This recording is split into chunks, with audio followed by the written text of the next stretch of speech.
Some people are born haters, bro.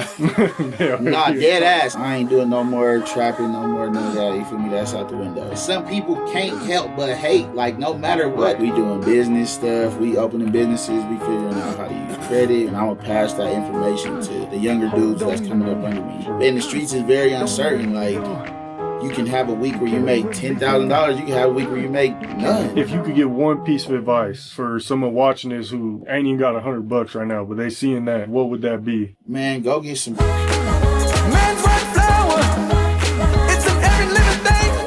On Mile High Minute, #1 blog in the universe, man. Today we got a very special guest, 10 to 10 Birdz. We've, fifth time, seventh time, Something like that. Too many times, man. How you doing? I think I remember the first. I want to say my first interview was when you came to Lucero's. Yeah, it was something like that. The Eastern Conference video. Yep. And then we did one at GBL, and then I know we were supposed to do a radio one too that one time. Mm-hmm. Didn't end up doing it. Now this one was there another one or is it just those? We did one. One at Gold Boys too. With Sperry. For sure. Yep, so I guess fourth. Shit, what's new? How have you been since then? Shit's changed, man. Since that first interview, a lot of shit that went down. Yeah. You feel me? A lot of shit that transpired. Good and bad. You know what I'm saying? But overall, I mean, we still here. You know what I mean? Oh yeah. I think you're the first rapper to bring some cash on Mile High Minute. Well, 30 ball, you know what I'm saying? Yeah. Like 32, 33, something like that. Legal. This legal money, too. Hell yeah. That's why I brought it. This legal money. It's legit. This ain't no trap shit. I had to quit trapping, fellas. But this is legal money. 100% legal. Taxes paid and shit. I'm glad you said that because in one of your recent photos you said, or posts, you said that all legal money, streets is Streets is dead. Yeah, streets is washed, bro. That shit's watered down. That shit's washed. The way the game is played now, the players, the loyalty, the police technology, how they catching motherfuckers. Streets is washed. I'm cool. You want to break that down a little bit? Because I feel like even from a blogger's perspective, I'll be watching these other bloggers who are a little older than me that have been starting to go crazy, shot views of a goal getter. He's one of them. He actually did some time and shit, but he talked about how back in the day it's just like there was really like a code and stuff like, and nowadays it's like everyone's telling, or not everyone, but it's just like there's so many levels of telling and so many. So watered down. It's like, man, I feel bad, like for the young dudes. It's like really just getting in the streets and they don't know how much of a trap and how fucked up it is. You know what I'm saying? Like we didn't know either. You know what I'm saying? When we jumped in the streets and we was young, like. It felt like it was the thing to do. It didn't feel like it, you know what I'm saying? And it's like, as much as I can, like, stay close, like, I'm cool. I ain't doing no more trapping, no more none of that. You feel me? That's out the window. We doing business stuff. We opening businesses. We figuring out how to use credit. We doing all the stuff that we need to do to change the narrative. And I'm going to pass that information to the younger dudes that's coming up under me, you know what I'm saying? Or the ones that look up to me. Like, I would rather them focus their daily life on making money and having shit than chasing ops and having problems with ops. Like if you really focused on your bag, you ain't even got no time to be into it with nobody. Right. And I feel like that's part of the formula to help clean up the streets a little bit. Get these little dudes focused on some money. You know what I'm saying? What do you think, if you can name like one thing that's really changed or that's changed your mindset, I suppose, from when you first got in the streets versus now, like it's just how the technology that the police have to catch you and the way the streets move now, how much backdoor it is where people will. It's 1,000 ways to get caught. Like it's a formula. When you in the streets, there's a formula. Like you have to be lucky 100% of the time, right? Right. Yeah. 100% of the time. The police only got to get lucky once. Right. You know what I'm saying? So if you live a whole year and you break the law 365, one of those days, a police looks at you and pulls you over, or somebody say you know what I'm saying? Just one time, you're hit. So it's like the chances of you getting hit are high. They're 99 to 1 or something like that. Like you have to be lucky, or you have to be on top of your shit, or you have to be slick 100% of the time. You get one time you're hit. So I just like my chances better at this point of just, let me go argue with a banker about, what I could do with some money, or let me go try to obtain a contract that pays me X amount of dollars, and then, you know, budget the money a certain way and move it around, and, you know, like, play these games that rich people play. Like, they're not risking their freedom or their life, or, you know what I'm saying? Right. And the streets is very uncertain. Like, you can have a week where you make $10,000. You can have a week where you make none. Right. You know what I'm saying? That uncertainty. That's entrepreneurship. Yeah, it is. But that uncertainty ain't comfortable at all. Right. You know what I'm saying? Yeah. Another blog in LA just posted, 3 years ago yesterday, Lil Travieso, rest in peace. And I know, again, this is the Springs, so it's I know about the Springs in Pueblo. Though. I mess with them for sure. So he passed away. He's one of the biggest rappers as far as like views on YouTube and stuff from the Springs. But his dad said something like, don't quote me because it was different, but he said something like, he feels like the police ain't really trying as hard for that to figure out. They're not gonna. Because they're not gonna. Yeah. The police, they're regular people too. They look at street people the way they look at them. Mm-hmm. If it's, you know, like if you're a civilian and something happens to you, they're gonna work extremely hard. They're gonna use all these resources to try to figure it out.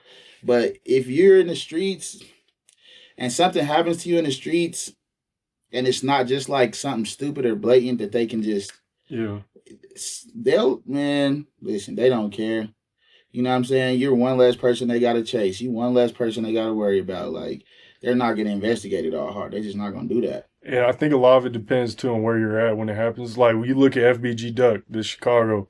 Correct. That was in a nice area. So exactly. That is when the public cries out. When the public is involved, if that would have happened in his neighborhood, that definitely wouldn't have went that far. But the fact that happened in a nice neighborhood, you got all these witnesses, you know, the people who vote these people in office are complaining about it.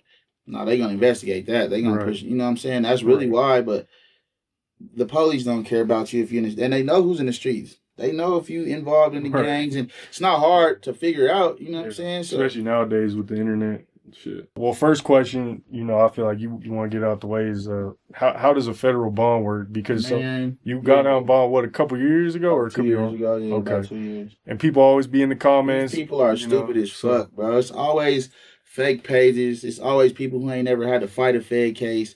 It's always people who don't know shit about the law telling you how the law is supposed to work, especially on the internet. That's just trope. But realistically, crazy. State and feds give bonds. Federal give less bonds because they got pretty solid cases. But the two things that mitigate that are you a threat to society and are you a flight risk? When you go to your bond hearing, if you got a good lawyer and those are two things that he can prove, then you're eligible for a bond. I can name, since way back in the day, people fighting Fed cases, John Gotti. Go look at them old mob movies when John Gotti was coming to court. He wasn't coming to court in shackles. He was pulling up in a suit, hopping out of Lincoln. You got people, you got Kodak Black was just on federal bond. NBA Youngboy was on federal bond for forever. Filthy Rich, Boosie, Mozzie, goddamn. I could keep going. How did all these people get there? It's not a coincidence, bro. It's not something that doesn't happen. Yeah. It's just when you're from this small demographic and people already want something bad to say or do, they like, well, the feds don't give bonds. Right. Bro, go do some research. Know what you talking about before you talk. They don't be knowing shit. Like, dude, do your fucking research. For real, you be like, bro, you work at fucking Target. Yeah. Worry about Target. Right. You in the comments, how'd you get out, bitch? Go do some research. There's people out on bond that are popular, famous people that have been fighting Fed cases that have been out. If you can prove that you're not a flight risk and you can prove you're not a danger in your bond hearing, because my bond hearing is public too. Mm. You can type in my name, go to the court case, read the entire bond hearing. It's right there. Yeah. And you can read it and you can see how I got bond, why I got bond. I got support letters. I got community, you know what I'm saying? Community engagement. Like, I got shit that helps me in the space where it's like, all right, he's not just a fucked up ass drug dealer. You feel me? Like, he has some type of ties and he's trying to do some good, you know? Right. But that's how that shit works. These people don't know shit, bro. Don't let them. them comments like, bro, come out the comments. Get out the comments and come out. I'll be looking at the comment. People screenshot me the comment. Hey, this dude said this. I'll go look at the comments and it's somebody with no followers, no posts, no Guantanamo Bay. I hate everybody. Like, come on, bro. If you gonna do that, drop your nuts. Be a man. Go do it from your real page. Or you feel me? Like, bump into me. When I be outside. I'm outside for real because I ain't got nothing to, you feel me? I ain't worried about none of that shit. I be outside. Like, and when people who 10 times out of 10 be in them comments see me outside, you know what they do? They offend. Hey, brother. Hey, man. Teeth and palms. How you doing? I love your song. Like, come on, man. Teeth and palms. Be fucking for real. No, that is how it is, man. It's like teeth and palms, and it's just random. Even yesterday with the Travieso post in the comment, like, it'd be the same pages that I don't know who it is, but they just be like. No, they're gonna consistently go to where the trolling is at. Right. Yeah, for sure. And the ones that like do have an actual page. It'd be like the worst rappers ever. They bad as shit. Like, bro, go make a song. Do something cool. Let's talk about something kind of recent that happened with the car show. Mm-hmm. So you had your car show, but leading up to that, there was another. It wasn't like I don't know if you could call it an official car show, but it was like, what do they call it? Takeover car show, whatever, at Delmar. I mean.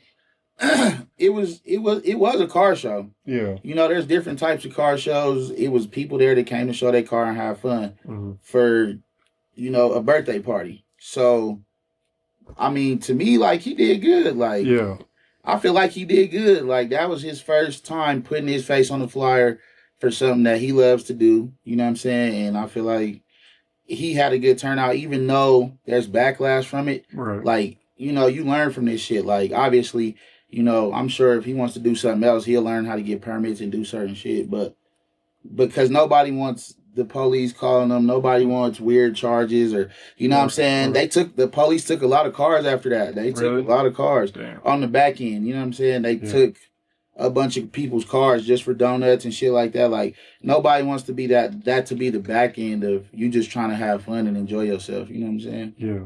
So. Because that's how my car show started too. Like we started doing car cruises and car shows, just wanting to do it. Just having fun. There was no structure. There was no plan. There was no just everybody, let's meet up here and let's have fun. And if the police get mad, they get mad. That's just how we started too. You know what I'm saying? And as the years went by, it's been taking us some years to actually grow structure, some type of system, you know what I'm saying? Like, go over, like, the legalities of it. Like, that shit's a learning curve. That shit's not something you just jump into and know how to do off the top, you know what I'm saying?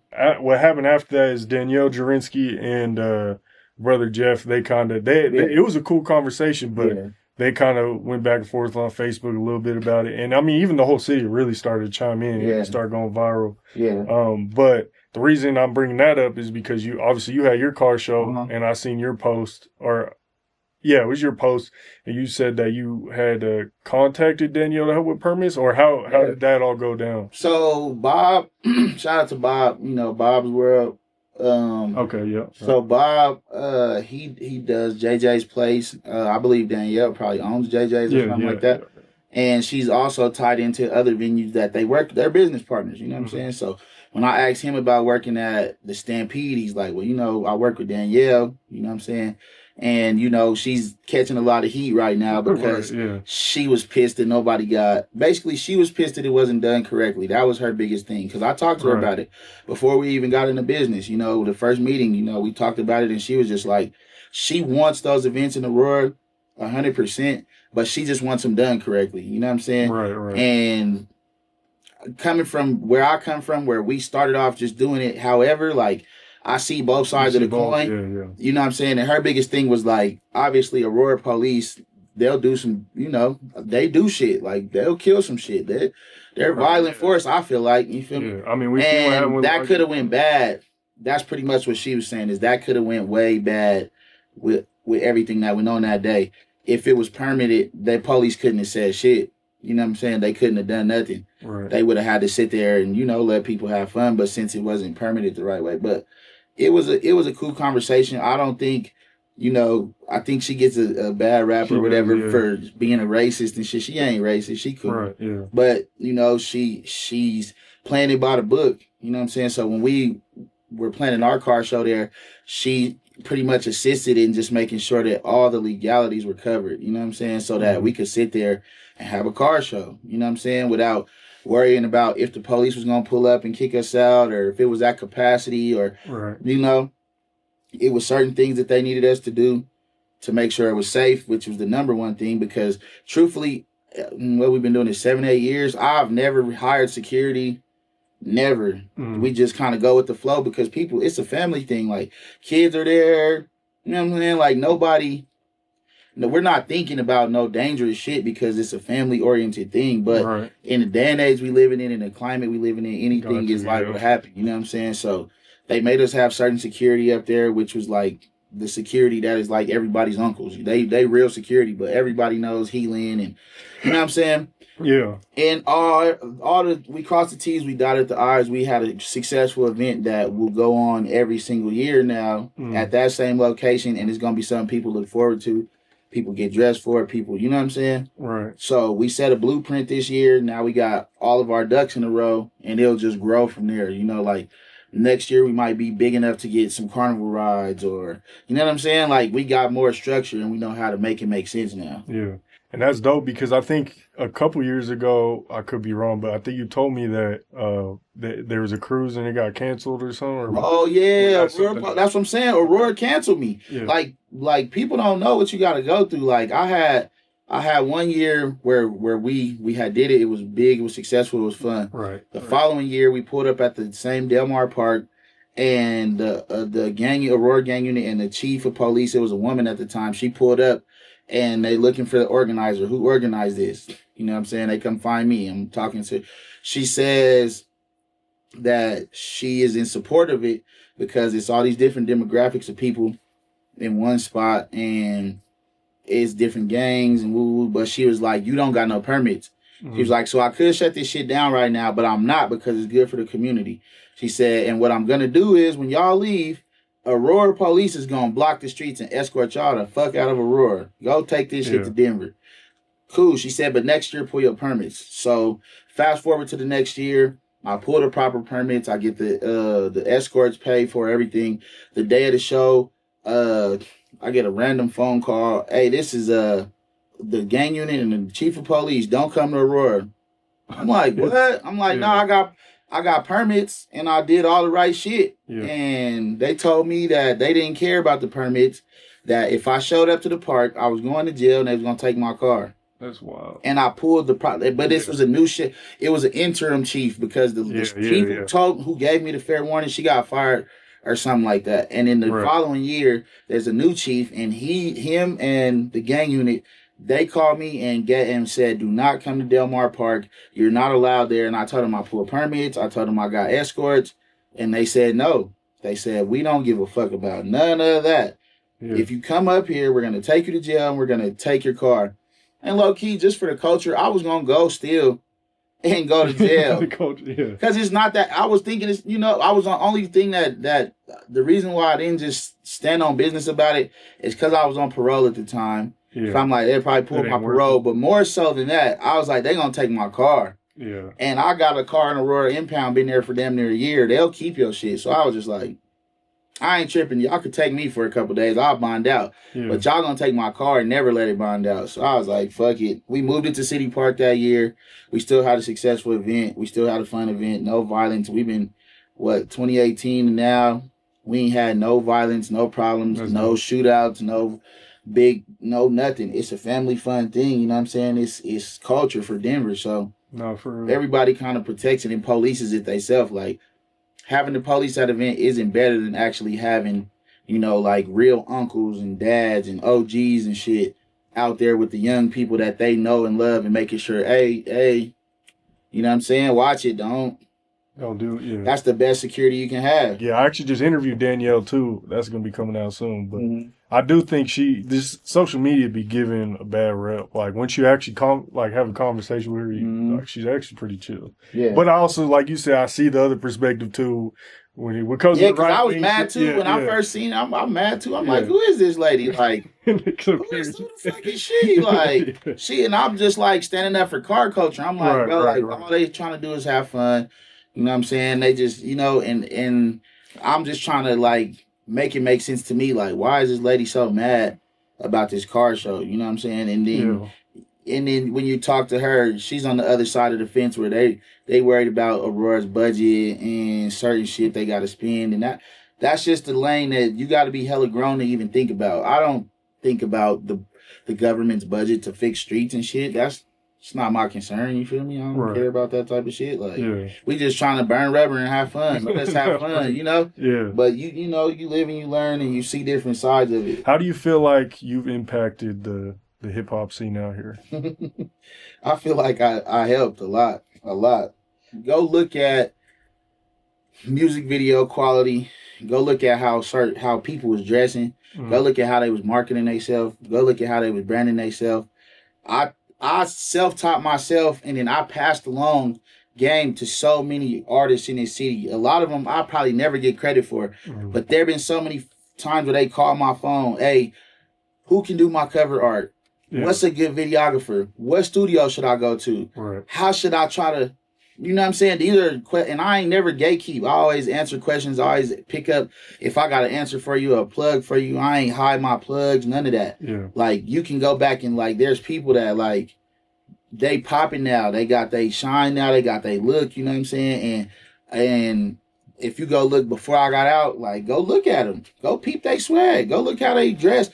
Go look how they was branding themselves. Go look how they was pushing themselves. So using social media, a lot of shit. And I'm not saying I just taught people everything, but I know for a fact because I got some tidbits from other artists too, like bigger rappers, and I studied what they did and I added it to my game. Yeah, and people did that with me. They watched me and my team's formula and they took pieces of it and added it to their formula. But we won't never get that type of like salute. Thank y'all. We got that from y'all type shit. That's cool, but a lot of shit is obvious where we already know. Like that was they seen us do that first. You know what I'm saying? Are there any examples you can speak on that like you feel okay? Yeah, maybe I had an influence there. Or I feel it's not like just like a simple example. I feel like a lot of artists, because I mess with people from all sides of town. You feel me? So I feel like a lot of them like go if you look like people. I feel like we was watering down what our potential was. You know what I'm saying? Like some of these videos is just like,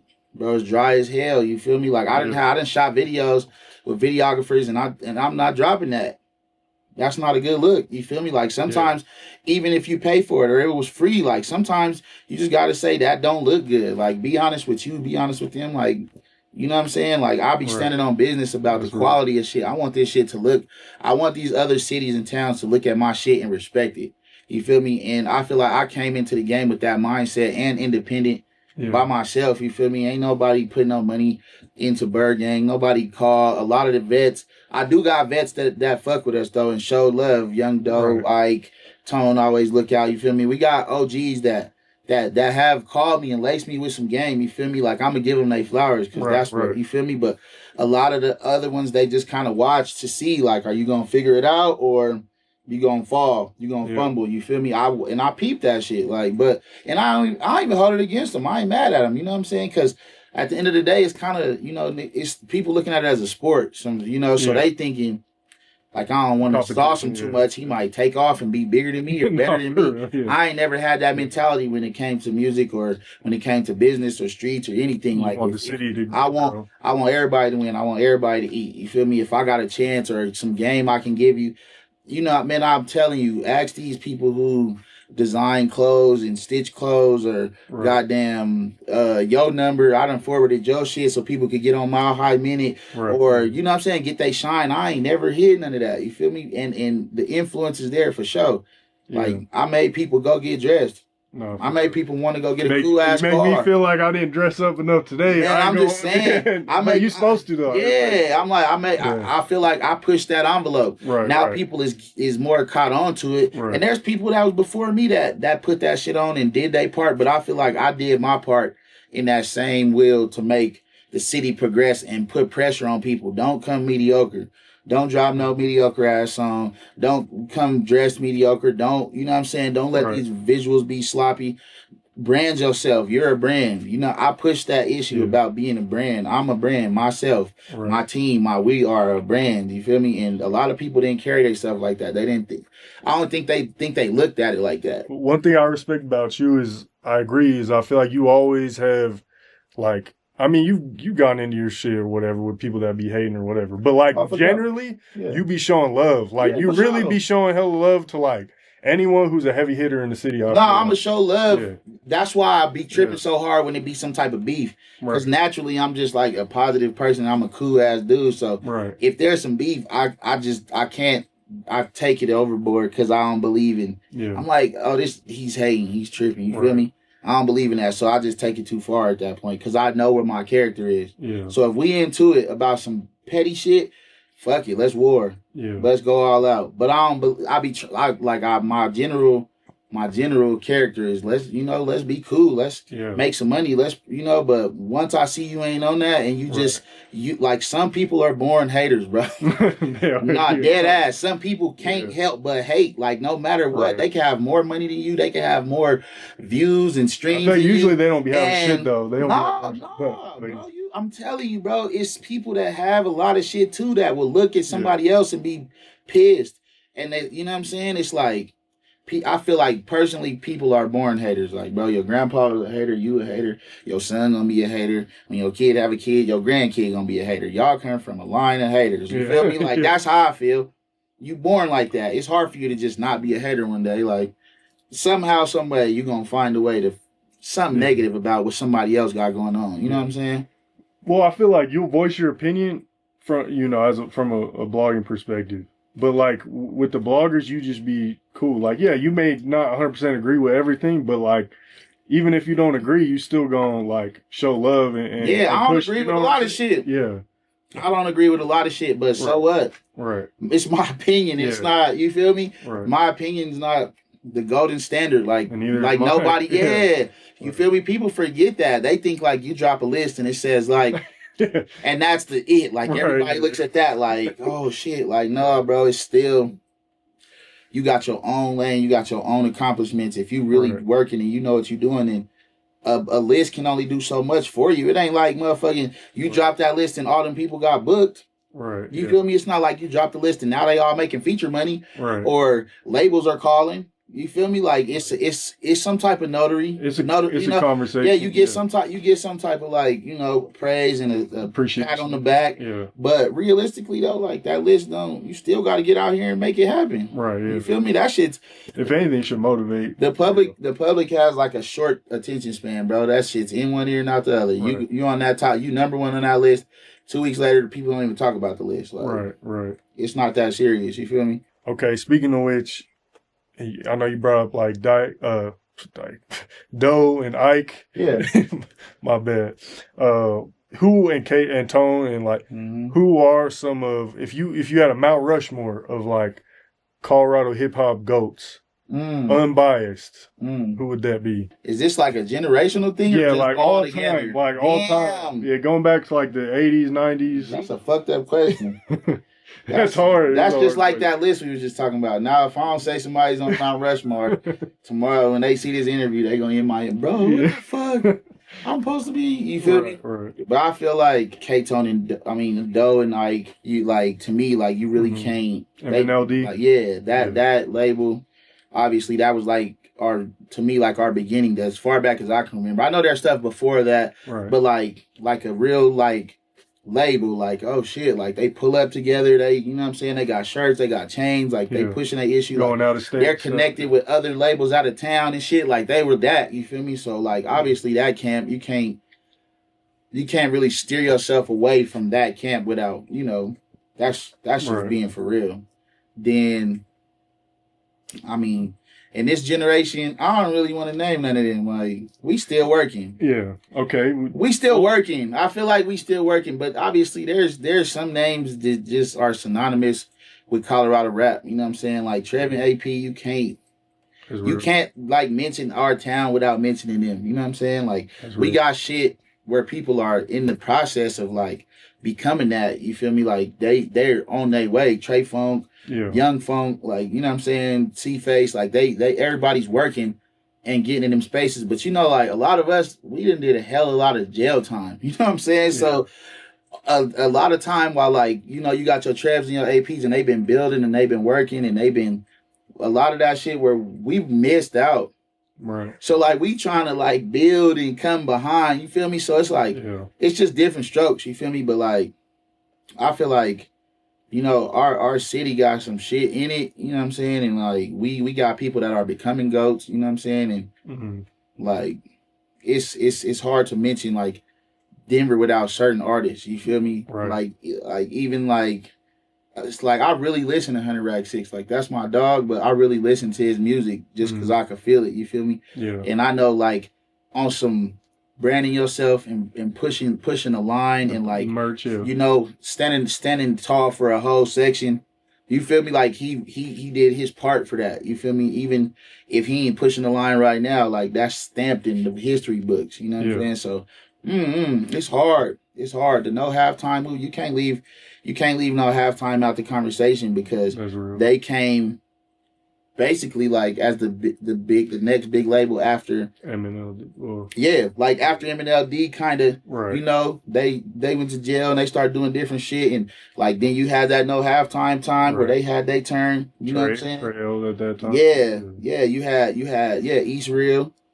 You had, you know what I'm saying? We had certain stuff and it's like like a lot of that shit still be like some people are living legends right now. Like they're walking legends. You feel me? And then I feel like some of these people are like legends in the making. Like they're on their way to be. The only way you can kind of skip that line is like if you die or some shit bad shit happens. Then you become immortal. Then everybody just stamps you like, oh, he was the greatest. You know what I'm saying? Like But if that's unfortunate, but but that's true. But like without that, you got to get old. You got to keep living. You feel me? You got to your resume has to have some legs on it, you know what I mean? I'm not trying to make this comparison, but it's real like rest in peace, Lil Travieso. Like, you know, respectfully, like people in Colorado, I know we in Denver, so it's like it's a whole different. But like respectfully, like a lot of people may not even know he was really turned up like that out here. Nah, for you sure. go to like Cali and the SA rap and all, they look at him as like one of the stars. Yeah, bro, it's like, a demographic thing for sure.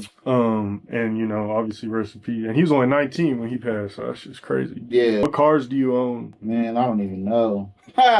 That's really a good question. I got a lot of cars right now, bro. I do exotic rental. I just started an exotic rental car company, and then I also rent like economy cars and shit on Turo. You know, just another source of income. You feel me? Like I'm trying to create a like a class, just a quick little course where you can teach people how to supplement their income. You know what I'm saying? With renting cars. But I got a couple cars on Turo. Like cool shit that I got. Like I just got a new Mercedes, a S580 Mercedes, 2024. I got that for my birthday. Happy birthday to me. You feel me? Hell yeah. I ain't gonna hold you. I ain't getting nothing for my birthday, so I bought myself. I bought myself a new Benz. You feel me? That's real. You know, that's real. Yeah, man. So I bought myself an S580 Mercedes, Stingray Corvette, Escalade. I got 2 project cars. They ain't done. I got a 442 Cutlass and a Monte Carlo.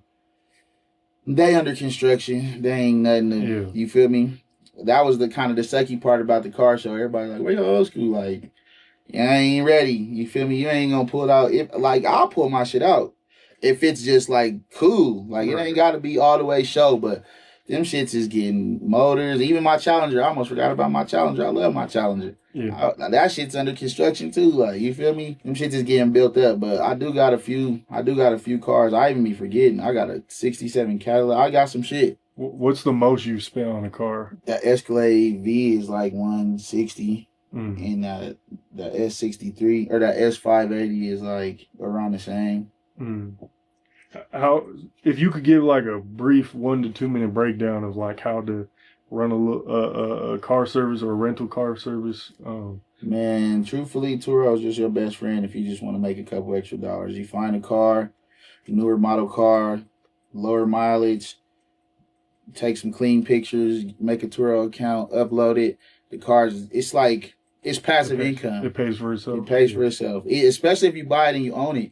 Like if you can just spend when taxes come, instead of buying you something else, to buy you an investment car. You feel me? Buy a car that you spend $5,000-$10,000 on. something cool. You can get a minivan, a Jeep Grand Cherokee, a Wrangler, something like that. I'm sure, people will use that stuff. People fly to Denver just to rent certain stuff to come enjoy Colorado.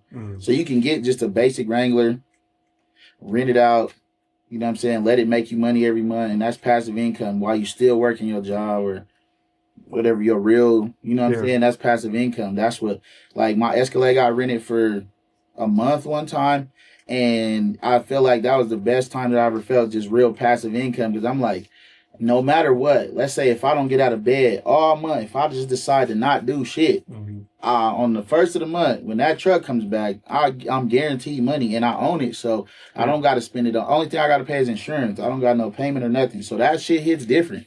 Right. That shit hits way different when you got $4,500 coming from a truck that you just, all you had to do is let somebody borrow it. So would you say rap and cars is like your two favorite hobbies, would you say? Yeah, and fashion. I'm going to stick with those three. Those are my brand. That's who I, you know what I'm saying? That's what I push. Like, I love rap, you know what I'm saying? I love the concept of being a businessman, you know what I'm saying? Making some money, fashion and cars. Like, that's my brand, you know what I'm saying? Those are things that you can gravitate to people from different walks of life. Like, car world, it's not stamped in just like only black dudes my age only like cars, you know what I'm saying? You got the right car, you pull up in young, you know, every different demographic, age group, they're going to pull up and talk to you, take pictures, right? You know what I'm saying? Hang out. It's a different type of community, you know what I'm saying? Fashion, the same thing. Like, you can get dressed, and even if I don't like your fashion, I still look at it and check, like, okay, like, I get that you doing something with it, and you got your own lane, or you know what I'm saying? Like, even if I don't like it, I get it. Right. You feel me? But if you are like in the lane where I'm like, shit, like, he put some shit on, like, or she put that shit on, you know what I'm saying? Like, fashion is fun, you know what I'm saying? Your hair, your clothes, how you walk, how you talk, it's all culture, you feel me? That's basically what music is about, you feel me? Music shapes culture. Your music was played at some CU games the last 2 years, right? Yeah. You want to talk about that a little bit, how that came together? K-Tone, like I said, K-Tone's the plug. He plugged me in with Fedora, DJ Fedora. They just told me to send some clean music, and I just sent it and did my part, and I was just waiting to see, you feel me? And I had got some screenshots or some video record. They like, hey, your music's at the CU game. I'm like, oh shit, like that's cool. You feel me? That was crazy. I'm like, Coach Prime brought a cool ass culture up here, but that was tight. Like, it's crazy because our last interview, we were talking. He had just. It was just announced. He came. Yep, I told you. So I told you, bro. I'm like, bro, he's about to boost the economy. What are you talking about? Crazy. What do you mean? Boulder's economy is at its best. Like, the team's going crazy. How much money he done brought up there? Even CSU, like, they got better looks now too. Yeah, they're going to a bigger conference. Yeah, you're a rival. Right. This big ass school. Right. And to be honest, like, CSU be kicking our ass sometimes, like in basketball and shit. Yeah. See, I'm a CSU. Yeah, I know you are. I'm with the Buffs, so I'll see you when the game come up. We can bet. I'll cheer for CU, but when they're playing someone else but CSU, that's my only thing. Okay, so finish this sentence. Tana is Denver's blank. Tana is Denver's. Tana is one of Denver's GOATs. That's what I'd rather say. I'm one of the best that ever did it. Like, that's what I'm gonna say. I'm gonna stand on it. I'm gonna stamp it. You feel me? Like, when you come for what you like, when you come for what you believe in, you feel me? Like, in dreams you gotta chase. Like, I created a label off of without even knowing how to do that. You feel me? Like, I made a brand with just based off of like my own passion and my own hustle. You feel me? Like, I got on stages with big dogs. I got features with big dogs. I done got real money from rap. Like, I done been paid $1,500, $2,500 for a feature. You know what I'm saying? I have grinded in spaces and been in, like, went to Vegas to do a show, made $5,000 off after travel expenses and shit. Like, these are things that people that been rapping for a long time still ain't done. You feel me? Like, I consider myself a GOAT. Like, all the rapper shit that you want to do, you want to live in the fly ass penthouses, I did that. Big ass chain, $25,000. You done went to your jeweler and cashed out on a real chain. I did that. You feel me? I do this shit. All this shit that is like things that people want to do when they're rappers. Like, I did them all. in a very short amount of time. You know what I'm saying? Mm-hmm. And the cars that people want to drive. You know what I'm saying? Like like people want to date these beautiful women. Like that's the life that I actually lived. You know what I'm saying?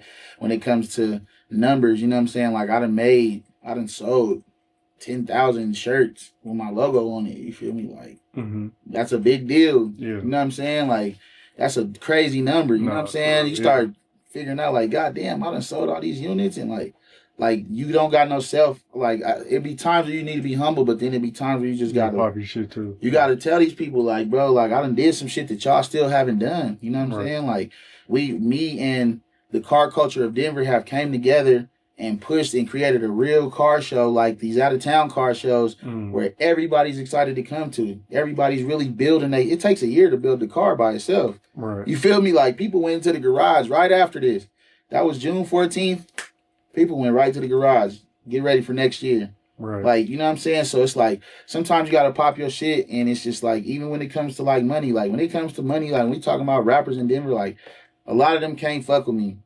At all. Like I'm just being for real, bro. Like I'm being 100. Like, bro, they rap that shit, they talk that shit, and a lot of them on everything on their best day, like they could have did the greatest, and they couldn't show you no real paper. They couldn't show you a cool ass car. They couldn't show you a nice place that they didn't stay. You know what I'm saying? Like a lot. Like when it comes to money, like I feel like they really got their hands full fucking with me. Real shit. I just feel like I feel like I'm a goat of Colorado. I'm one of the goats. You feel me? When it comes to consistency, like what I've been really rapping like about 7 years, 6 years or something like that. You know what I'm saying? Like and more videos, more shows, more actual paid features, more merchandise sold, more, you know what I'm saying, notoriety when you go to different states, you know what I'm saying, and tap in with the who's and the what's. Like yeah. You know what I'm saying? The actual, like, not just, we ain't just like renting and leasing a bunch of shit. Like, we actually got some titles to some shit. You know what I'm saying? We actually stuck our neck out to open businesses and shit with our, you know what I'm saying? Like, just on faith. You know what I'm saying? And actually created shit and did shit that people really want to do. So it's like, as a businessman, as a rapper, as a dad, as a community person, like I done asked people before, I done hit people up, hey, let's do a backpack drive. Nobody respond. Nobody say shit. I gotta go in my pocket and pay for that shit. All out my pocket. You feel me? Me and one of my OGs, shout out to Calhoun. We go pay for all that shit out of our pocket. Bunch of backpacks, you know, shit for the kids. You feel me? The toy drive. Shout out to Quincy or to OG Bone. You feel me? To my manager. You know, all these things, Brandon Pryor, like, bro, these toy drives and all this shit, you know what I'm saying, just randomly, bro, let's go make 100 sack lunches for the homeless. Like, bro, that's the kind of shit that really make you a goat when you just selfless. We ain't, like, because there was a point where people was mad when you showing people that you, like, doing charitable work. But why, though? Like, you know what I'm saying? Like, because if we always get a bad rap for only doing bad shit, like, why we can't show y'all that sometimes we do good, too? You feel me? Right. If we all think we always do bad, sometimes we literally done woke up in our group chat, bro, let's go make a bunch of sandwiches and get some chips and some waters and let's just go hit. And we do that. Like, just out of the kindness of our heart. We ain't get no tax credit or, you feel me? Like, we ain't get no, like, it's just shit like that I feel like makes me one of the GOATs and my team one of them goated labels, you feel me, where you got your MNLDs and yo no half times, like Bird Gang got to be in there. You feel me? It has to be. We are stamped in Colorado history. You know, no matter what happens moving forward in life, we are stamped. What do you, if you could give one piece of advice, like for someone watching this who ain't even got $100 right now, but they seeing that, you know what I'm saying? What would that be? Man, go get some consistency, bro. Go get some consistency. Go. If you don't like working for nobody else, go get you a trade. Like hustling, the streets is not for. It's so many people been hustling for so years that ain't got nothing. You know what I'm saying? Don't be one of them people. If you see that it ain't working for you, you feel me? Don't do it. If you see that it is working for you, figure out an exit strategy, because that's where I fucked up at. I got greedy and I didn't want to find no exit strategy. I'm just going with the flow till the worst case scenario happens. You feel me? But truthfully, like, get some consistency. Like, bro, people don't understand how good they can live with a good job, a good credit score, and some budgeting skills. Like, you can take trips, you can live nice, you can eat 5-star restaurants, you can, you know, You ain't gonna go buy every Gucci shoe, but you can still go hit the. Right, you can go hit Neiman's, you know, with a consistent flow of money, credit score, and some financial literacy. You can live a good life. You feel me? And just be cool with getting ugly. Like, why don't nobody be cool with getting down and dirty and ugly? Like, sometimes you gotta get ugly. Sometimes you gotta penny pinch them checks and eat noodles and, you feel me? Like, work hard and just wait, bro. Like, stack it up, hide it from yourself. It's like, soon as people get a little bit of money, it's like they do the most reckless shit and be back at zero. Right. But why? Like, when you get up, let's say you get up 5,000-10,000, that's when you're supposed to act the brokest, because you know what it feels like to not have shit. You know what it feels like to have to call people for favors or to have to, you feel me? You know what that shit feel like. So if you don't want to be back in them shoes, when you up, that's when you supposed to, I don't care if you got it. No, I can't do it. You know what your goal is. You know what your mission is. You know what I'm saying? I had a talk with one of my older cats the other day, and I told him, like, bro, you just got to have some financial literacy, bro. You keep running out of money. That don't make sense. You know what I'm saying? And, you know, he just was like, well, it's because my kids. And I'm like, bro, sometimes it's fuck them kids. Bro, yeah. I love my kids, but right now, I'm not doing that. I can't do that. Yeah. Because I'm trying to get right, because the more right I am for myself, the more right I'm going to be for y'all. So let me grind this shit out.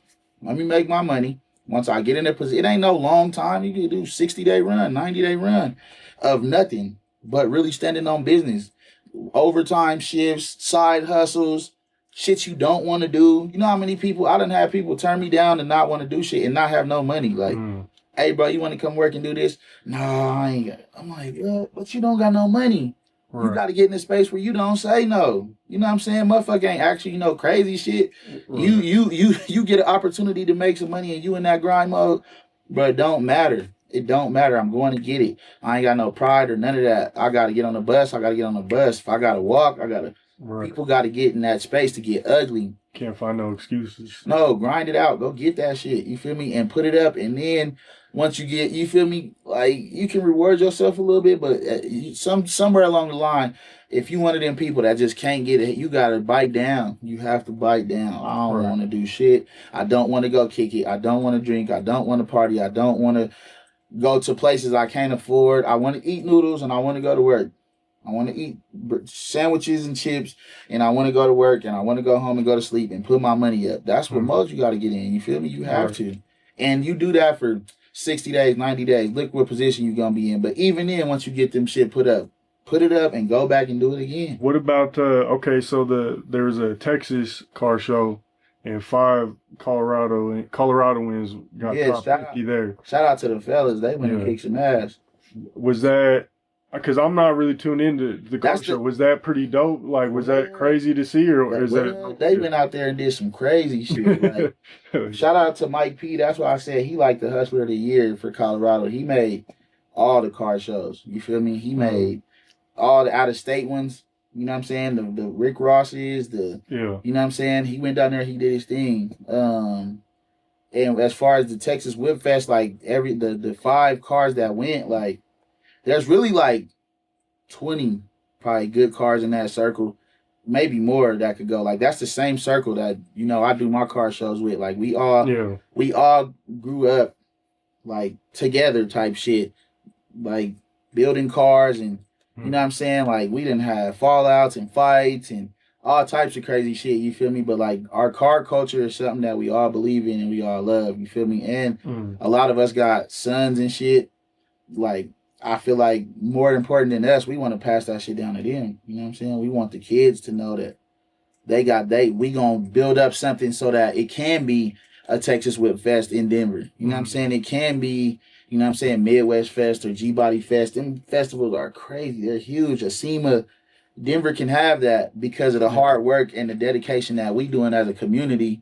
Because that shit don't come overnight. I feel like this year was like our biggest year in the car community that I was raised in and raised around as a unit to make it bigger. You feel me? To where it's like we can attract some out-of-towners to talk crazy to them. Come on, this city versus Denver. Bring that shit out here. You feel me? Like, and they went out there and stamped it too when they went to Texas. Like, that was a big deal. They did some cool shit. Shout out to the fellas. Yeah, just thinking about it, 5 out of 50, like that's good. Because there's probably hella other cities and cars. No, they were 500 cars there.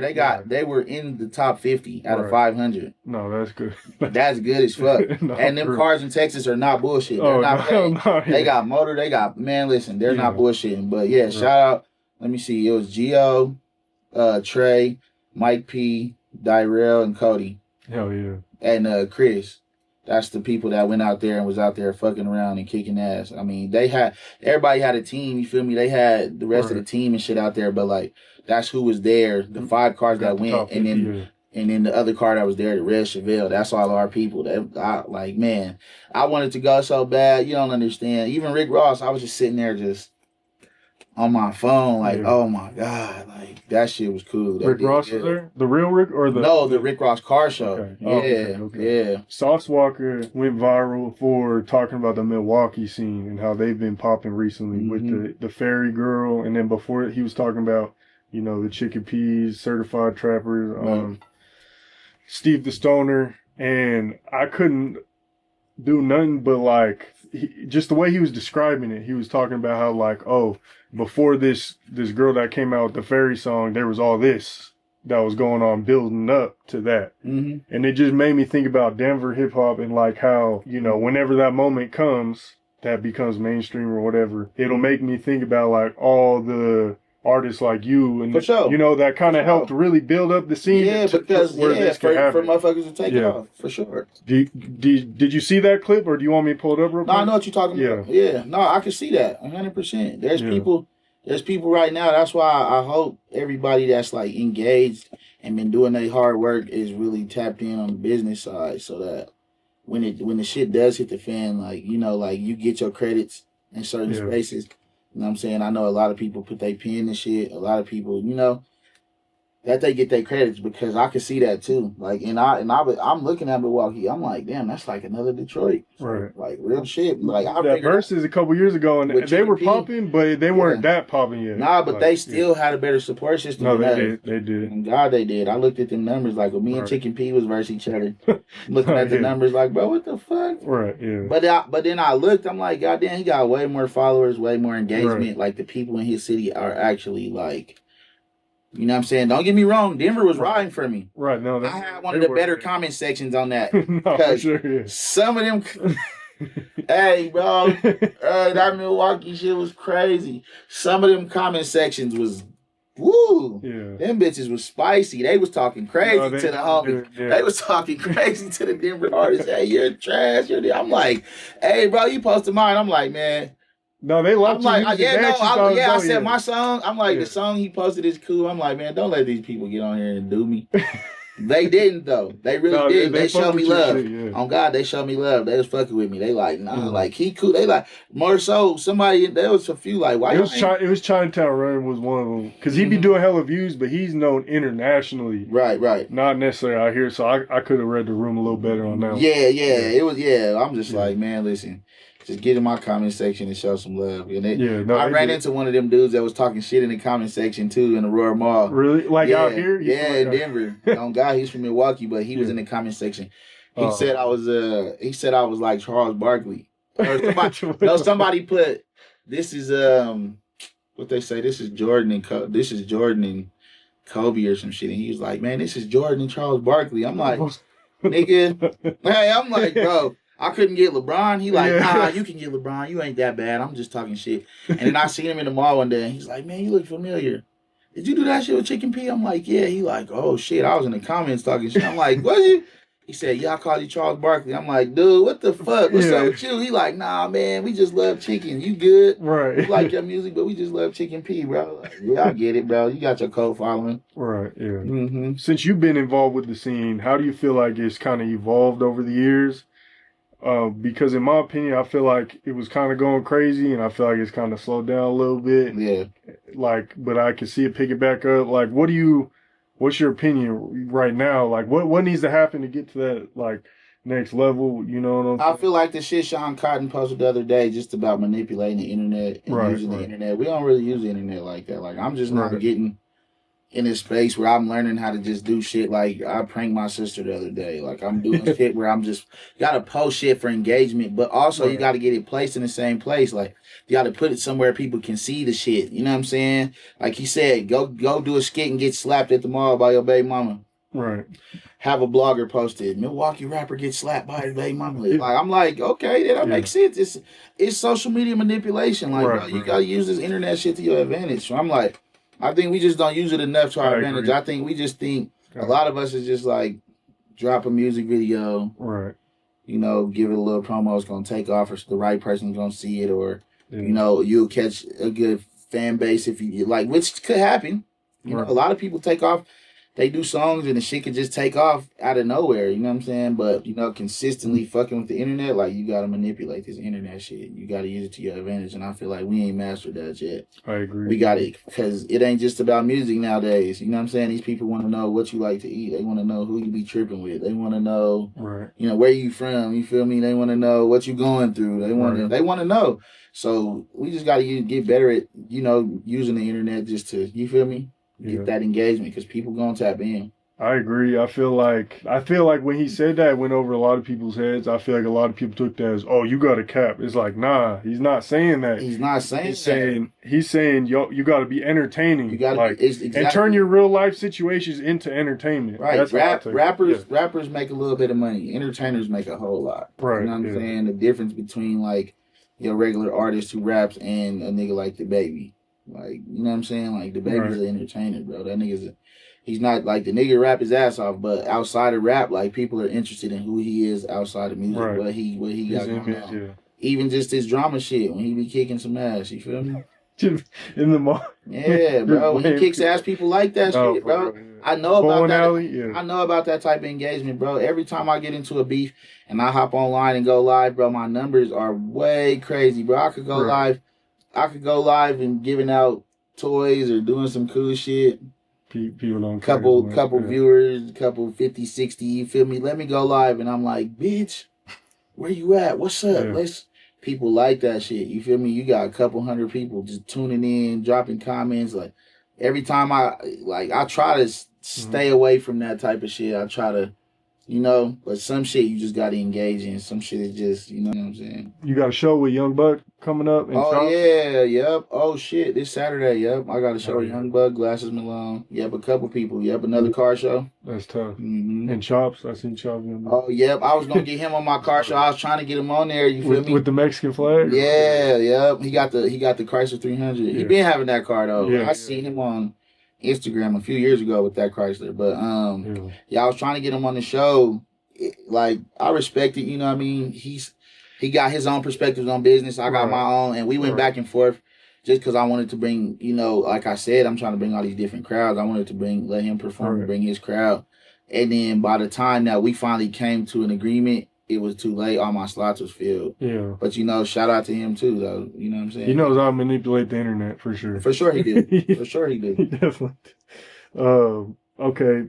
Recently, Mexican OT apologized to Trefonc about his usage of the N-word on the Lip Service podcast with Angela Yee. Did you see that? What was your opinion on that? Like the whole situation as a whole, him saying the N-word and stuff, and then going into Trefonc. I feel like that was respectable that he hit Funk and kind of was like, I don't want to lose your other fan. That was some manly shit, you know. Yeah. You know, when you wrong, just, you know, feel like that was respectable. I feel like Mexicans and white boys saying nigga, that it's weird because, like, bro, we was raised with some Mexicans and some white boys that say nigga, and we're not never gonna look at them different or be mad at them for it. You feel me? Like, that's just the reality of it. And can't nobody from our hood or can't nobody from Denver say they don't got no partner that say that, and that's just the way we was raised. You feel me? Like, all the nigga shit that happens in the hood, they was doing it with us. You feel me? So it's hard to be like, all right, we grown now. I'm real woke. I'm a woke ass dude. Hey, bro, you're Mexican. You can't say nigga no more. This nigga been saying nigga his whole life, and I call him a nigga. So I get it though. I think the way he said it basically about, like, you know, the part where he was saying, well, who gonna do something? You feel me? Like, that was kind of like a weird emasculating thing because you like, bro, you're in the room with women. Obviously, they not. But like Sauce was saying, like, if you say, like, obviously you say nigga, peso say nigga. You feel me? Like, they're niggas, basically. You feel me? But the way you said it with them chicks in the room is, and then put that offer out there, like, because what nobody gonna take the offer was kind of like weak. Right. Someone will do, like, if. But like Sauce, like, when I was looking at Sauce Walka, he like, bro, if you was in a room full of Texas niggas, the niggas that you said that, somebody would have wanted that fade. But because you was in a room with full of women, you got away with some weak shit. So I feel that though too. I'm like, yeah, no, that makes sense. Yeah, I mean, when it comes to that, I ain't gonna lie, I got canceled for that a while back. And growing up, all my homies used to say it, so I said it when I was young. And then as I got older, I was like, yeah, that ain't gonna fly. I need to chill out. Yeah, for sure. I get it, but it's like, bro, I can name a couple white boys from my hood that still say, bro, they're gonna say it. Nobody's gonna say nothing, because that's just who they are. That's just who they are. You feel me? We're not gonna be able to shift their perspective or who they are. Them niggas say nigga. Them niggas say cuz. Them niggas. They are from here. They've been with us for years. They done got beat up. They done kicked some ass. They done been through hell and high water with niggas. You can't stop this nigga from saying nigga. Like the dude who passed away, who went viral for the I Got Time Today. That nigga was a little white crip. Yeah. Oh, God. And they was going to let him be a little white crip. Right. And they wasn't going to stop. What the fuck? They wasn't going to stop that dude from doing what he wanted to do. Right, yeah. So, I mean, it's hard for me to speak too much on, but I mean, I see what you're saying. Like, because when you be around, you just be around. Nah, yeah, it's but you gotta be respectful too. 100%. Okay. Any quick thoughts on MPJ getting traded? Good riddance. Good riddance, brother. The Diddy case. Nothing against MPJ, but them last couple of performances was terrible. Yeah, he'll drop 15, 20, and then 2, and then, yeah. No, bro, that's not cool. For how much he was getting paid? Yeah. Fuck no. Yeah, that didn't make no sense. And then you said the Diddy case? Yeah. I feel like what happened was supposed to happen. I feel like that's a powerful ass dude. Not only is the fact that I think people are negating how much power he has. You feel me? Like, yeah, he had to go to jail and shit, but he got videos of some powerful people doing some freaky shit. That in itself, in the black male perspective, is powerful shit. You feel me? So it's like, they're not going to treat him like no regular dude. You feel me? Like, they're not going to do that. Like, he'll go in here but truthfully, when I was looking at the facts of the case, at, the shit that I heard, I'm just like, y'all are throwing him under the bus for being a freak. Mm-hmm. He's a freaky ass dude. Like, don't go over there. Like, for me, like, I feel like people in them shoes, like, when you go and you're an escort or you're a male prostitute or a women prostitute or you're a groupie or whatever, and let's say you go over here and you have one bad experience, why would you go back? Right, yeah. Like, that makes no sense to me. Like, if I go somewhere and it's a restaurant and I didn't like the way the shit, I'm not coming back to give you more money. If I go somewhere, you feel me, like, and it's that serious that you violated me, and I cried about it and I had PTSD and woo, and I was fucked up, all the shit they were describing, why would y'all accept the next invite to the next party? Like, a lot of those people were not one-time people. Mm-hmm. A lot of them people been there for years going to these functions and being a part of freak-offs. And then at the end, it's, well, I felt so bad. And I just don't get that. You feel me? And I really do not like, I don't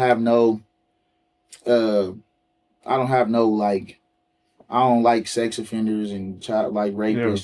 I don't like that type of shit. That shit's lame as fuck to me.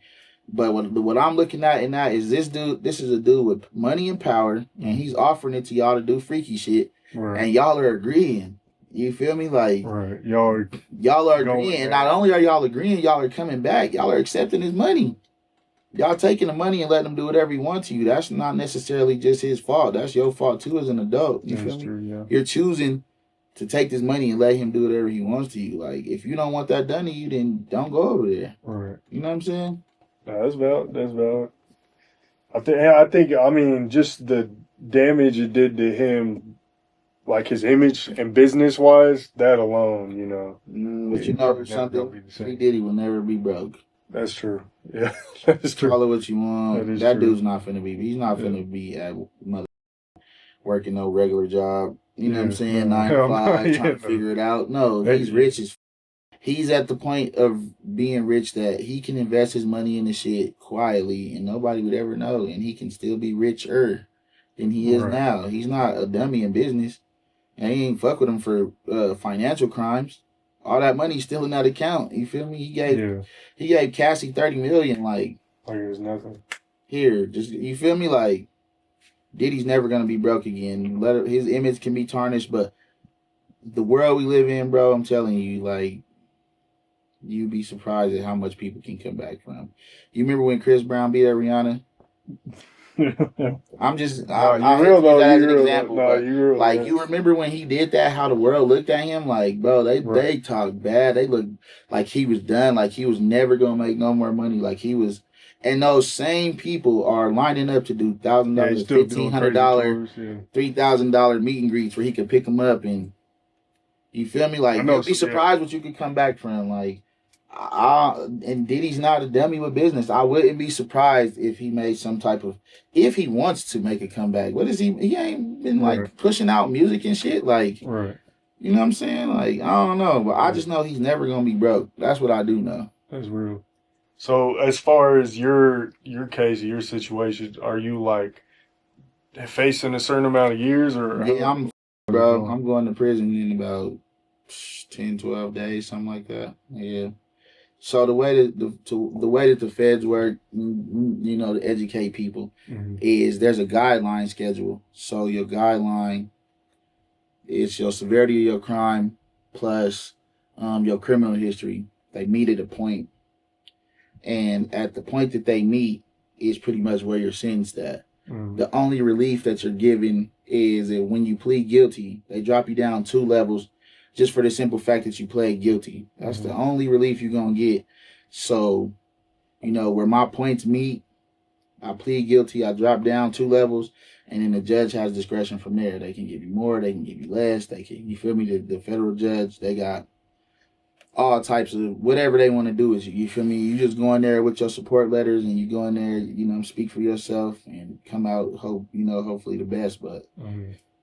It's a tricky situation. It's something that I don't, you know, I never want to be in front of this shit again. I don't want to play with the streets again. I don't want to worry about the feds, because reading that paperwork, they're a very thorough group, bro. They are a very thorough group. They're not somebody that you, once they own you, they own you. You can't get them off you, bro. They're legit. So I would just rather go out here, and to be honest, since I got indicted, and I ain't been doing nothing illegal, like, I have made some good money. You know what I'm saying? Like, legit. I didn't use my brain to have to take myself out of my comfort zone of being in the streets and use my brain for real business. You feel me? Use my brain to do different things so that I didn't have to face that shit or trump my charges up. You know what I'm saying? You get in trouble while you on bond, it just shoots you up. So instead of having to put myself in that spot, I done had to get out here and reinvent the wheel, you feel me? Like, figure out other ways, you know what I'm saying? I'm doing Turo. I work with a nonprofit, you feel me, to help get people job training and shit. Shout out to Cross Purpose, you feel me? I want people to go sign up, free job training, CDL, all that shit, you feel me? Like, I work with them. Fiber optics engineer, I do fiber optics. Like, I do so much, you know what I'm saying? It makes so much more without too much stress of the shit that comes when you really in the streets, you know, because I was really in the streets, you feel me? 10 toes every day, really waking up every day to go get outside, you feel me? Most people ain't never lived like that, so they don't understand the difference, you know what I'm saying? Yeah. So you don't know, like, how many years or anything like that yet? Let's just pray for a cool single digit, mid to high single digit, you feel me? That's kind of, but you don't know exactly, no. You got to go in there and your guidelines, plus your lawyer argues for less, the U.S. attorney argues for more, the judge says this what you pretty much what happened with Diddy, like, not comparing you to... Man, hell no. My bad, I mean, not to compare you, but, like, no, his lawyers were arguing. That's pretty much something like, he ain't been my bad, I yet. ain't mean to... Nah, yeah, it's basically something along them lines where you got to... I'd say he got off, you know. Yeah, he got off. He beat all the real charges. Right, he only got 2. The shit that he got is like 60 months or some shit, like 5 years. Yeah, something. Yeah. He already been in jail like a year. If he goes with that, man, that dude will be in a halfway house in like a year to, if that. Like, he's gonna get out, and people thought he was getting life, and he was gonna be poor. And they gave him what they felt like he deserved. You feel me? Plus, obviously, the powers that be. That dude's a powerful dude. Yeah. Imagine if he let go of them tapes with all them powerful, rich ass people doing freaky shit, doing drugs, doing freaky shit. Come on, bro. The world would be. We mad about one person. Imagine if it was like 30 of them. You got politicians and movie stars and executives and singers and you know what I'm saying? Like, they like give him a good deal, get him the fuck out the way. Right. Yeah. Did you have to pay a certain amount to get on bond? Nah. Well, it's kind of like a PR bond, but you do got to come off a little money just so they know you're not gonna run. It's not through a bondsman, though. Okay. It's not on the federal level. It's not through a bondsman. No, I gave him some money. When I go to court and plead guilty, they're gonna give me that money back. It's kind of like a PR bond, but not really. Like, because you actually got to come off cash. A PR bond is just hey, I'm free. You feel me? Like, nah, this bond, you had to come off a couple dollars. They hold your money if you run, they automatically get to keep your money. If you do your bond and you go through the shit the right way, and when you go back to court and go to sentencing, they release that money back to you. Yeah. It ain't. Because it's not a bondsman. You ain't use no bondsman, not a 10% type of deal. Yeah. And then it kept getting pushed off? Or how? Yeah, bro, that's the court, bro. That's just how court works, bro. Like, I was damn near was supposed to be sentenced like a couple months ago. And then the judge had a personal thing. That's how I got to July. You feel me? Mm-hmm. That wasn't even supposed to happen. Yeah. My lawyer called me one day like, you got another 3-4 weeks. I'll take it. I really didn't want it. I'm ready to get this shit over with, bro. I don't like it hanging over my head, for real. But I'll take this couple weeks. I ain't complaining. There's a video in Houston of you getting arrested. That was the feds, right? Mm-hmm. Do you want to talk about that a little bit? And honestly, like, I'm just curious. Mm-hmm. I didn't post it, but, like, would you have been mad at me if I did? Mm-hmm. Okay, fair enough. Bro, this is what happens on all these blog sites. Why wouldn't you? Like, shit. Yeah. Because at least in that space, I could give some context. You feel me? Like I rap about it in that song "Narcos." Right, and that's what I was gonna bring up too. That's literally the situation. Right, but that's literally the exact situation. If you listen to the song "Narcos" and then watch that video of me getting arrested, that's the culmination of that day, like that morning, early morning. Like, bro, they popped up, jumped on me. Hey, you gotta come back to Colorado. They need you. I'm like, what the fuck? You know. And there was some random people just in valet taking a video. Some black lady seen them run up, and they just pulled their camera out and started recording. Like, I'm gonna record this. Don't hurt them. And they got the video, and I told her to go tell my homie I got arrested. Go tell little bro I got arrested. She gave him the video, sent the video. I'm like, when I got out there, like, there's a video of you going around getting arrested. I'm like, well, they're pretty like, you was at the airport, and I'm like, no. I was sitting in the valet waiting for my car, bro. Yeah. And I just seen a bunch of SWAT trucks pull up. What the fuck? Just out of nowhere type shit? Swear to God. I felt something weird that morning, though. It just was weird. And when I went downstairs, I gave my ticket to the valet driver. You know, they got to go get your truck. I'm standing there. And I look, and I just see like 10, 15 trucks start pulling up. And they're jumping out, running towards me. And it's so many people in valet and I'm in Texas. I'm in Houston. Yeah. I'm not even thinking it's for me. I'm just standing there kind of chilling. I'm thinking like the hotel's getting raided. I'm like, oh shit. Like watching like the rest of the people. Yeah. And they run up and say my name. I'm like, oh shit. Yeah. This is for me. But I turned around and tried to run. And there's glass doors with the sensor on it. Yeah. You know, if you're moving too fast, the sensor don't catch you. I ran into the door. Yeah. Boom. And that was the end of my little foot chase. Yeah, that part that you see the video, that's them getting me up, taking me to jail. I just was like, I stood there so long, I didn't know it was for me. Yeah. Swear to God, I'm like, I only been in Texas like a couple days. I'm like, what the fuck? Yeah, there's a warrant for you in Denver. Come with us. I'm like, damn. Just that simple. Yeah. Looking back, I understand where you come from. It just be so hard in the moment because you'd be like, I don't know how people are going to feel about you. I think I ended up posting like a statement instead later. Yeah. But yeah, no, I was like, I don't know. I wouldn't have been mad at you. Yeah. I think it would have made sense for what you do who I am and what I had going on at the time. Like, because truthfully, a lot of shit that we be as artists that we rap about or we talk about, a lot of artists they're never actually really lived the life that they rap about. You feel me? Like, some of us really have. You feel me? Some of us have really like been 10 toes in the shit that we was rapping about, which is like a gift and a curse. Probably should have been capping. If we was capping in these raps and not rapping about our real shit, we probably might be cool. Right. But we was rapping about shit we was really living. So I don't know. It's kind of one of those things. Like, at this point, I probably would promote telling people to cap in your rap, bro. Go ahead, lie about it. Nowadays, it's different. Nowadays, you feel me? Go ahead. Don't tell them the truth. Don't be in there, because I was just raised in an era where, like, if you was a real rapper, like, if you was really living, it made you like a harder rapper. You feel me? Like, it made you more authentic. But nowadays, fuck that, bro. The feds is on these. They're on the internet. They watching these. Fuck that shit. Right. Yeah. If you gonna rap about beautiful women, rap about money, rap about fly shit. Yeah. Don't rap about killing nobody. Don't rap about no real trap houses you really got.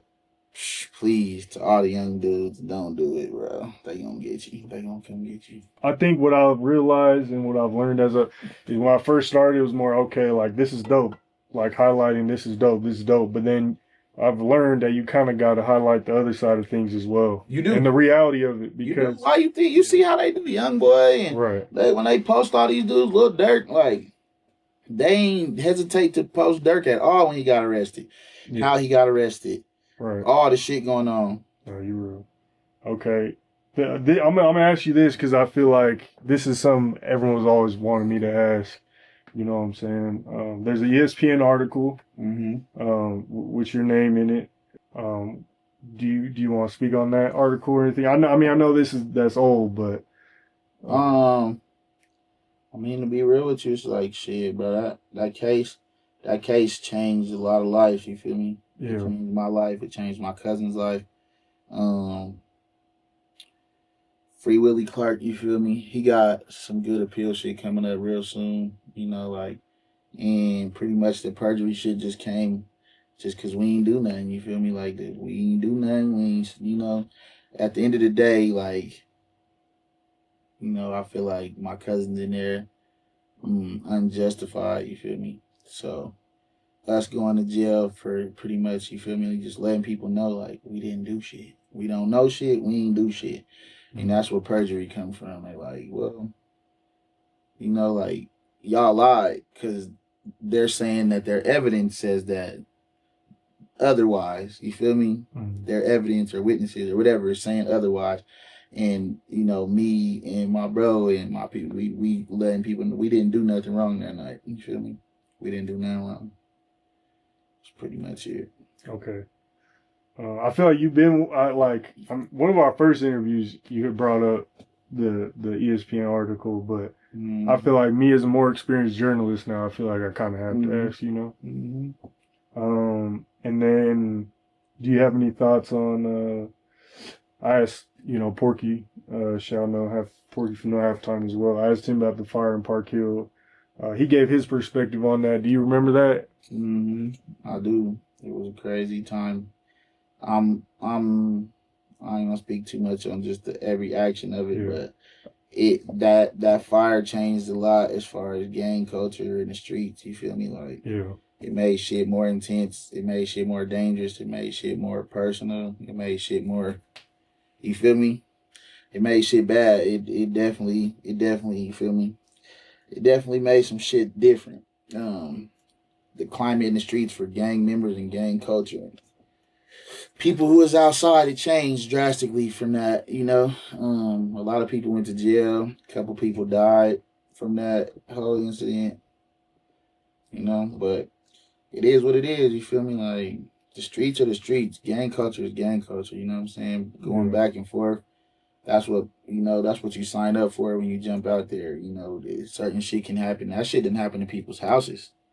People's houses then got burned down with their people in it. Like, I did hear about with that. That was, but I'm just I think it was saying, Montbello or something. It didn't got that serious where it's even more than just a big place of business. Motherfuckers then came and shot up and burned up where you and your people stay. Like shit like that. It's just our culture's fucked up. But like, you know, as you grow older, you kind of realize the error of your ways and your generation's ways and shit. You feel me? And I ain't indulging in no extracurricular, just gang banging activity. I'm just connected to the streets and the hood more than anything, just because I got a love for the young dudes and I got a love to see my niggas do better. So my job is just to always, at this stage, just to motivate. You feel me? Show them a better way. Show them how to do this shit the right way. Show them how to get some money. Show them how to stay out these people's way. Because a lot of people getting tricked off the streets and they ain't even understanding that the concept of how these people gonna do them. You feel me? They don't get it yet till it's too late. Like, motherfuckers like to use guns and they favorite shit be, I don't fight. But you understand that if you use a gun and you get caught for it, you go to jail and you have to fight. There ain't no guns. Yeah. You feel me? So why not just play it smart and not ever have to get in them shoes? You feel me? Like, there's two ways I want to take that. There's a video going viral right now on all the blogs of two Chicago gangs having a peace treaty. It's they say it's like a over 10-year long beef, and they saying, you know, it's a peace treaty, and yeah, they came together to squash. I didn't look too deep into it, but that's the blog. That's what's going on with the blogs. Did you see that? And do you want me to show you? Can I show you the video? yeah. What's your opinion on that? And like, do you think that's possible with like Denver politics and stuff like that? Like, our politics is different. I don't think no peace treaties is like in effect or gonna happen. But I feel like if more so, it's just directional. I feel like if the big homies, because there's no more like too much structure. A lot of these young cats don't really got no type of respect or no type of, you know what I'm saying? They don't care. So if the structure is there and respect is there, then I feel like really anything could be possible. But I feel like our young life is so lost in the sauce with not too much direction, because it's like, at least when I was younger, I used to have a lot of older dudes I looked up to, you feel me? And they gave me direction. Like, these days, a lot of these young cats don't got nobody older to look up to, you feel me? So they don't necessarily have that respect, because they like, this dude lame as fuck too. Fuck him too, you feel me? Yeah, it's and then that was the other way I wanted to take it, was there's like blogs going on now, and it's like, I forgot the name, but it's like Denver blogs that it's not even really much about music. It's like literally just a bunch of like, you know, YCs and YNs, if you get what I'm saying. Just like running around, like doing shit and like posting it on the internet, and you know what I'm saying? And like, I don't know, it's just crazy, because it's like, damn, like I'm like, it making me feel good. Like I'm getting old. I'm still like in my 20s, but I'm like, damn, like I would have never felt comfortable enough to be posting shit like this. And you know, I don't know, it's just crazy. Like, do you be seeing that? Like some of these blogs and you know, the young cats like posting on the internet what they're doing. It, like, I don't know. Like, it's just crazy. Yeah, I feel like, I don't know, there's some crazy shit going on with the kids trying to go make fight clubs and pull up all types of weird shit. I'm just like, that shit starts at home. I just like, right now, it's just not the time to be letting your kid have too much freedom to go places or do what they want to do. I got a 15-year-old and I'll be up her ass. I'll be in her business. I need to know what the fuck you doing, what the fuck's going on in that phone, who you going to kick it with like, I'm just not that lax of a parent. You feel me? I'm not that person, because I know how weird and how evil, how janky shit could be. You know what I'm saying? My daughter, I just can't, and she doesn't have the right type of dad either. I wouldn't take that well if my daughter was beat up by a bunch of kids and put in the hospital and shit. So to keep me and her out of certain spaces, I just got to be on top of it, even though we beef about it. You feel me? A lot of these parents are scared to beef with their kids or something, because a week after that big shit went viral, they was back outside doing the same shit. I'm like, bro, get y'all's fucking kids, bro. Right. Ain't no way y'all let y'all's kids go up here. And it ain't even just about them tripping with each other, Because that shit happens. But to me, more importantly, is like they keep doing goofy shit with these police. What happens if one of these police kill one of these kids? Right. Yeah. That's my biggest fear with that whole weird ass shit. Yeah. What happens if the police get tired of chasing them, getting cussed out, and they say, "Oh, he reached, he had a gun," and shoot one of them? Right. So I'm like, keep y'all kids in the fucking house or give them some type of home training or something. Cause I ain't gonna lie, I'd be more on 10, like when I'm around the kids than like, you know what I'm saying? Not that I shouldn't be on point with you, but like I'll be more scared with the kids because I'm like, they don't be fully. They're not. They don't be giving a fuck. Do some stupid shit, just like everybody else. Yeah. Bro, motherfuckers done did some stupid shit, 100%, and motherfuckers gonna keep doing stupid shit. So it's like you gotta figure out where you fit into that to try to catch it. You feel me? Because I know I did some dumbass shit as a 15, 16, 17. I was involved in a whole case, you feel me, when I was a kid. So I get it, you feel me? But my biggest point is your kids are supposed to be better than you. So my mistakes don't define shit. I'm here to make sure my kids are better than me, better versions, better, you know, more well trained, more thought out, more, you know what I'm saying? Yeah. And I like that you said that because I ain't gonna lie, I was at a concert recently, and I ain't gonna say no names, but it was they were affiliated, you know, and there was a kid up there throwing up signs. He had to be like 8 years old, and I'm like, damn. Fuck no. Yeah. My son ain't going. Yeah, I was like, he ain't going. My son's not going, bro. We have a show. My son will be the little kid up there, dib till pull out some money. He'll be waving at the women. Yeah. My son gonna be that boy. He ain't gonna be up there trying to start shit or trying to throw up shit. No. Yeah, that's the point of. You know what I'm saying? I feel like if you motherfucking grew up in gang culture and you see everything that it brings and you invite your kid into it, then you fail. You feel me? Right. Yeah. You what the fuck? Yeah. You see what it is. Why would you bring your son and try to put him on the hood and make him, you feel me? Like, I don't think that's good. You feel me? But some kids, being real, because I do know some people that they kids is in the hood and they from the hood and they, you know, they from different gangs and shit. And it's like, some of them kids was really like bred into that shit. Like they don't know nothing else. You feel me? So it's like, but they parents didn't either. You feel me? Like they grew up. A lot of these kids was born with.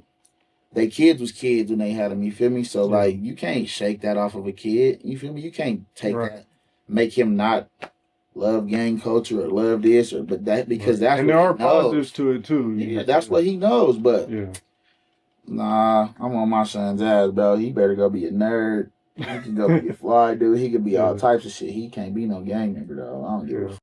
I know this ain't comparable because obviously I don't game, but like even me as a blogger and the way I grew up, like I got a son too now, and like I'm trying to keep him in the sports and shit. I'm like, I don't even want you interviewing these rappers and shit. Like, it's different. I know it's not as deep as the streets, but even you get the good and the bad. Right. I just don't want him to deal with like the shit I be dealing with. Yeah, you know what I'm saying? But the fucked up part is every arena has its good and its bad. True. Sports got good and bad in it. That's true. Everywhere they go, jobs and all that shit, there's good and bad with all that shit. Is there any music, anything? I'm gonna drop a tape before my court date for my sentence, and I'm gonna drop a court date. I'm gonna drop a See You Soon tape. It's gonna have probably about just a little EP, like 3-4 songs on it. Some club shit. The DJs told me I gotta leave them a club song. I gotta drop a club song. I'm gonna drop a song for the ladies. I'm gonna drop a pain song. You feel me? And a real trap anthem. A lot of people like that Narcos one. That was good. Yeah, they do. Yeah. People like can visualize it. Like your wordplay makes people really like they're there. You know what I'm saying? Have you noticed a lot of people? Because I ain't gonna lie. I feel like when you first started rapping, people would talk to you, "Oh, Tana can't rap." Well, you even made a song. Yeah. But now I feel like I don't really be hearing that anymore. I feel like people really respect. Than that, I could go rap with whoever. Yeah, people really respect your bars. I could go get in the studio with whoever their favorite is and stand up with them. Oh God. I don't give a fuck who they best pay. Go get your favorite, and I mean industry niggas too. Go get an industry nigga. Go get your favorite local nigga. That's whoever. I could go in the studio with them and I could stand up right there with them in the paint, hands down. Who's that? Who's that? The dude from OKC and the dude from Russell Westbrook. Nah, Shea and Halliburton. Yeah, we can do that. Me and whoever. We can go back and forth. God, I could do that with whoever. Do you have any beefs right now? Rap beefs you want? Ain't no real rap beefs. It's some rappers I don't too much like. You feel me? But I don't really consider it too much beef because I feel like to really be my enemy, we got to be somewhat on the same level. Like, what? I don't even see them on the same level as me with nothing. With nothing, bro. I don't see them on no gangster shit with me. I don't see them on no fly shit with me. I don't see them on no, music shit. I don't see, like, the people that I got problems with especially rappers, bro, they numbers be terrible. They couldn't do a fucking verses to save their life, bro. Every last one of them, I always ask them, bro, if you feel so happy and good about your music, put up 10 bands, let's have a verses. Me and you in Denver, let's have a verses. They never call because they don't got no catalog.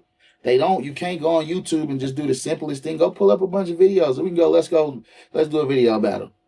You're going to run out of breath before I get to 10 videos. You feel me? Like, it's not, I don't look at them as beef because it's like, to me, a legit beef is me and you can see eye to eye. You feel me? You popping, you got some streams, you got some money. For one, because I could do some money shit with you and that shit's out of pocket.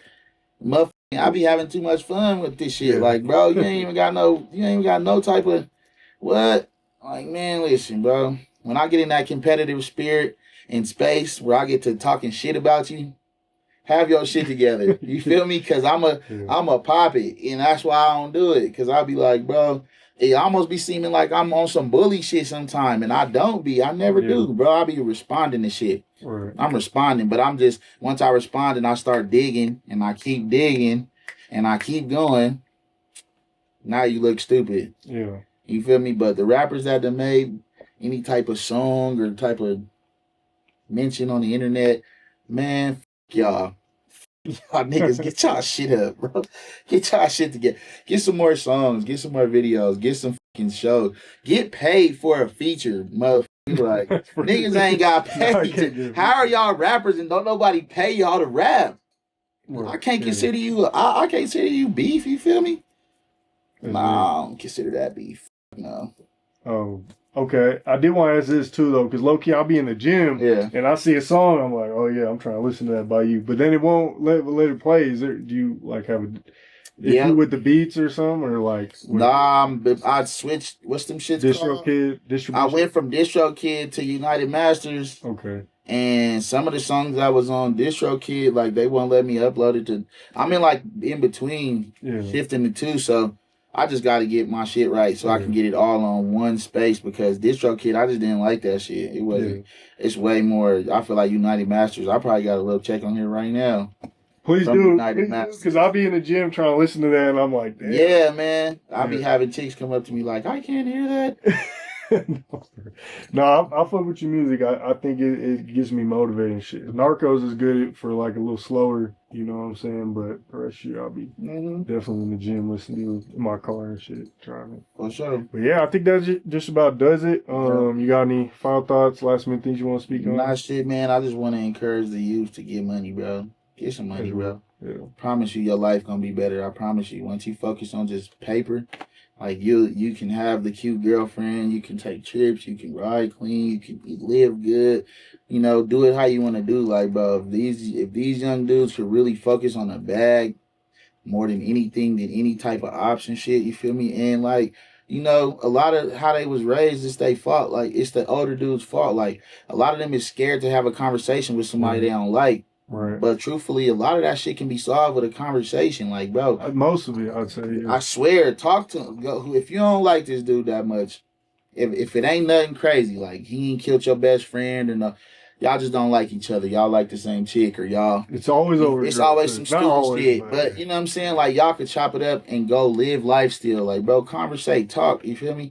A lot of these older dudes don't want to do it either. So it'd be like, if you young and it's, you looking at how your big or your older people, like, man, that we ain't talking, we just, and then when the worst case scenario happens, let's go say you do slide and you get grabbed, bro, the same person that showed you this shit ain't gonna send you no money, he ain't got no game for you, he ain't gonna send you no, you feel me? So I just want the young dudes to get some money, bro. That's it.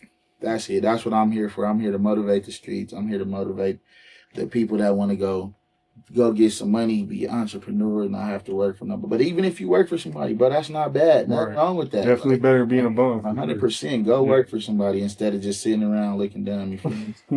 Nah, dead ass. You feel me? All right, I think that does it. Make sure y'all hit that like button, comment down below. Bird Gang the label. Your favorite Tana song. Hit that your favorite gym. Let us know your biggest gym. Shout out to Mile High Minute.